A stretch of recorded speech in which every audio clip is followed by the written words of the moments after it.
Hello, everybody. My name is Sonia, and in honor and in celebration of being a Christian for 45 years, on Good Friday, I've decided to start a YouTube channel and tell people about all the tiny little events, gems, moments in my life when God spoke to me and did things for me and helped me and just was ever present in my life and brought me to 45 years. Now, I have mentioned this before. When I hear that somebody has been a committed Christian for 45 years, I expect to see a saint. I think they must be perfect. They must know the Bible from cover to cover, and that is not me. I'm sorry to disappoint, but that is not me. I do know the Bible, very well. And I love reading my Bible. And I have changed. I'm nowhere near the same person I was before. But I have not turned into a sweet old Christian lady. I'm sorry, I haven't. I am sweet and sour. What God has done is He's prevented me from becoming bitter. So I'm not bitter, but I'm still sweet and sour. And there's still some work to be done. But in any case, today I'd like to share with you a time when my son was about to turn 16, and in the time running up to his birthday, um, an enormous lump appeared in my left breast. I did not realize it was there until it was visible. It seemed to suddenly get much bigger. And I could feel it as well, very, very easily. It was fairly large, uh, and very obvious by the time I noticed it. So I went to the doctor, and in my family we are high risk. We've got breast cancer. My mom has had it. My aunt died of it, and so forth. So high risk.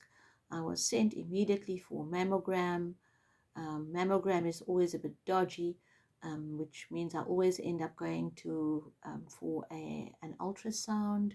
And the ultrasound, even to me, did not look right. I mean, I looked at the body language of the doctor and the other professional there, doing the ultrasound on the opposite side of the beds there, and um, their body language did not look good. I mean, they were very good. They exchanged looks very subtly, very professionally, sure not to alarm me, but I could tell, and I could even see on the ultrasound that there were strange spreads of color.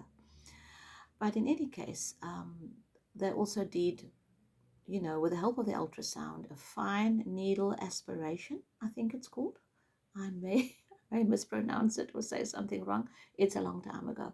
But they did that, sent it to the lab. I was told to wait, and everything came back positive for breast cancer. Now, it was a week away from my son's birthday, and I did not want to ruin his birthday with the news of cancer, especially since cancer in our family, we had heard about it very often. As I mentioned, several people had breast cancer, and some had died of it. So this was not something we took lightly, and I didn't want to ruin his birthday with cancer news. So I decided, against my medical advice, to wait for about a week. I think it was just a week or 8 days before my son's birthday, and then I would, with the advice of the surgeon, we decide on the way forward. To cut a long story short, my son's birthday came and went, and in the week that I had to wait, I had some conversations with God.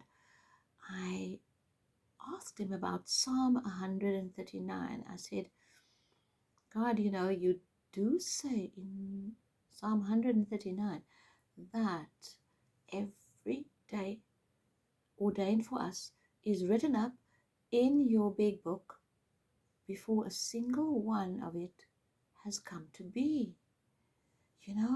So are my days up? How many days did you write up for me in your book? Now, these were not very deep conversations. It was just like, God, are my days up? How many are left? And no answer. I wasn't used to this because normally whenever I spoke to God, he would answer me. He would answer me with scripture, conversations with other people. In some way, shape, or form, I always heard God's voice, but in that instance, dead silence.